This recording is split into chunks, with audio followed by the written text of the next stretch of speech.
si on veut continuer, j'aimerais vous parler d'une halakha intéressante. Il y a une coutume qui est rapportée par certains décisionnaires et qui consiste à dire que le jour de Rosh Hashanah, mais à nouveau restez jusqu'au bout parce que j'aimerais que vous suiviez bien la halakha, il y a des poskim très chashouvim, très importants qui disent que le jour de Rosh Hashanah, on ne mange pas de poisson. Pourquoi cette chose-là? Alors il faut savoir que le jour de Rosh Hashanah, il y a plein de choses qui tournent autour de la symbolique. Par exemple, on mange kartish et ikartou iveno, un truc. On met des grains de grenade chez Arbus Ruyotenu Karimon, comme la grenade. D'accord? On ne met pas de carottes pour ne pas se faire carotter. Ouais, plein de trucs de ce genre-là. Il y en a qui mangent des bananes pour avoir une bonne année. D'accord? Maintenant, hein? Passer une bonne année. Hein? Et pas se faire bananer. Très bien. Donc il y a tout type d'allusions comme ça. D'accord? Je vais pas vexer Noah, mais sachez qu'il y a beaucoup de poskim qui disent de ne pas manger de noix à Rosh Hashanah. D'accord? Je ne vous ai pas fait le monsieur et madame de Coco ou une fille, comment ils l'ont appelé? Top. Noah, vous les connaissez? Monsieur et madame de Coco ou une fille, comment ils l'ont appelé? Ben Noah. Top. Alors, est-ce qu'on a le droit de manger des noix le jour de Rosh Hashanah? Voilà, la valeur numérique de Egoz, pas Noah, Egoz, c'est chet, c'est faute. Donc on essaye d'éviter tous les problèmes. Poisson. Pourquoi ça serait interdit de manger du poisson? Alors ne me dites pas pour pas couronner la poisse. J'ai la poisse, t'as la poisse, nous poisson. Non, c'est pas ça le but. C'est pas ça le but.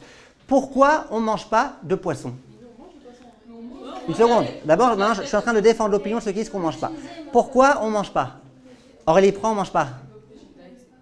Aurélie, pourquoi? C'est pas vous, Aurélie? Pourquoi on pourrait dire qu'on ne mange pas le poisson à Rosh Hashanah? Parce que à côté des filles, avec les arêtes, c'est un jeu de jugement. Donc c'est un jeu aussi, on peut... Arrête. Ah, parce que peut-être qu'ils sont péchés. De peur qu'on mange des arêtes. Peut-être qu'ils sont péchés, alors ça s'ouvre. Péché?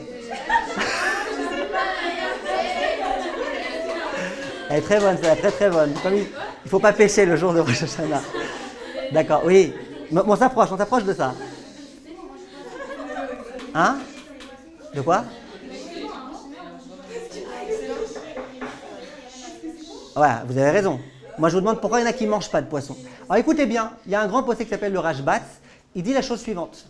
Il dit dans le passouk de Néhémia, là-bas il parle du poisson.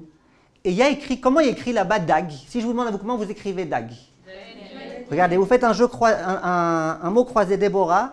La première lettre c'est dalet, la dernière lettre c'est un guimel et c'est en deux lettres. C'est quoi le mot? Dag. D'accord? Dag c'est écrit dalet guimel. Dans Néhémia il n'y a pas écrit comme ça. Il y a écrit, je vous demande de deviner comment s'écrit là-bas dag. Où ça? Au milieu. Il y a écrit dalet, aleph, gimel. Je traduis. Dag, c'est quoi dag? Déaga? Déaga, c'est l'angoisse, c'est le souci. Le jour de Rosh Hashanah, on ne veut pas avoir de déaga. On ne veut pas avoir de soucis. Voilà pourquoi il y a certains décisionnaires qui ont dit le jour de Rosh Hashanah, tu ne manges pas de poisson. Maintenant, sur ça, sur Néhémia, sur ça, il y a des poskim qui vont dire qu'on peut manger du poisson. D'abord, je ne sais pas si vous vous imaginez, mais priver un Ashkénaz de son gefilte fish le jour de Rosh Hashanah, c'est comme forcer un Sfarad à manger du gefilte fish à Rosh Hashanah.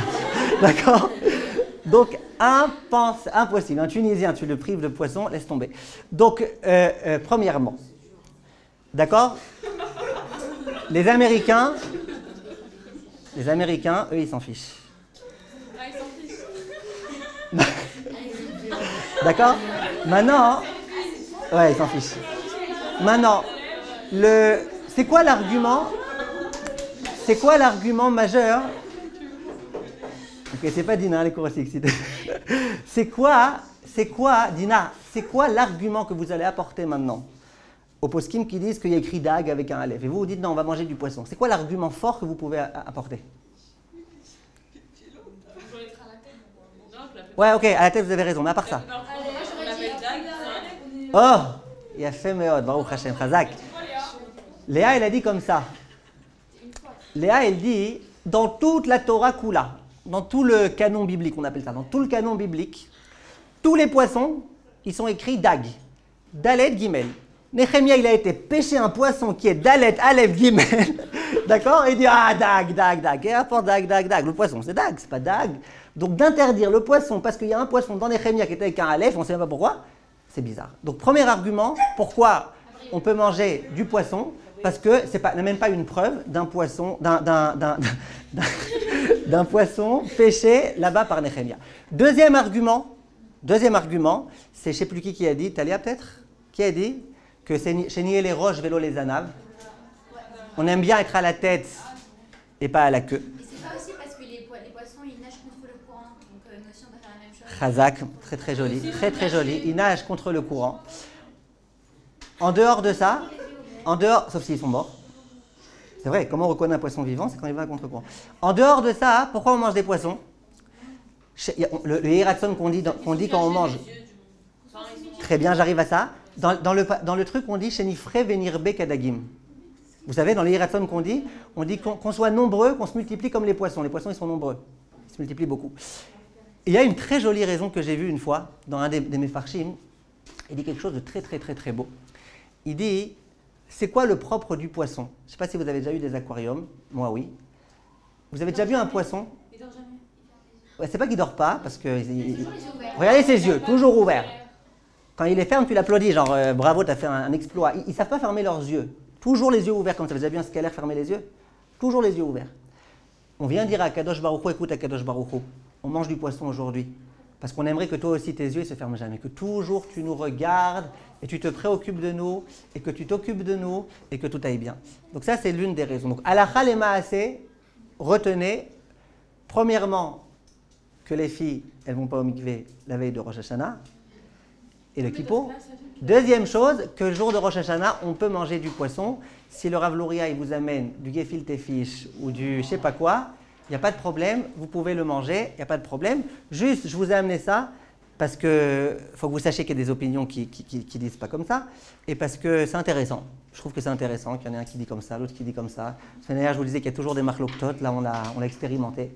Et donc, voilà. Et des questions? Oui? Mais est-ce que tous ces minagim, c'est pas des superstitions, c'est pas trop? C'est pas des superstitions? Justement, c'est pas des superstitions. La Gemara dans Masechet Kritout d'Avav, elle dit Simana milta hi. Je ne vous ferai pas l'injure de vous traduire cette phrase-là, j'imagine que vous avez compris. Je rigole. C'est de l'araméen. Simana milta hi, ça veut dire le siman, de dire genre le poisson c'est da'ag, donc noa c'est chet, ego c'est chet, donc chenille les roches. Milta hi, ça veut dire ça a du poids. Ça veut dire que même Raphaïm Kanievski, eh ben, chez lui, le jour du Seder, il a toutes les choses qui sont censées être à table pour pouvoir faire ses Yehiratson. Parce que ça a du poids, c'est la Gemara dans Kritout qui dit, le Shulchan Aruch il possède ça. Le Shulchan Aruch il dit que le jour de Rosh Hashanah, il faut prendre tout type d'aliments, etc. On n'aura pas fini la halachot Rosh Hashanah, mais on aura beaucoup avancé Baruch Hashem. Ça m'a fait très plaisir de vous enseigner. On se retrouve Bezrat Hashem. On se retrouve Bezrat Hashem quand après les fêtes. S'il y a des filles qui veulent venir à Rosh Hashanah, à je sais pas quand, je vais pas dire à qui pour. il y avait une fois un homme très radin. Son fils, il lui a dit, papa, pourquoi tu n'as jamais d'invité à Rosh Hashanah? Il dit, écoute mon fils, dans quelques jours c'est Kippour, invite qui tu veux. D'accord? Celles qui veulent venir à Sukkot, Bezrat Hashem, ou pendant les fêtes, ou les Shabbatot en général, sachez que la maison est grande ouverte et vous pouvez venir, ça nous fait très plaisir, Bezrat Hashem. Be'atzlacha.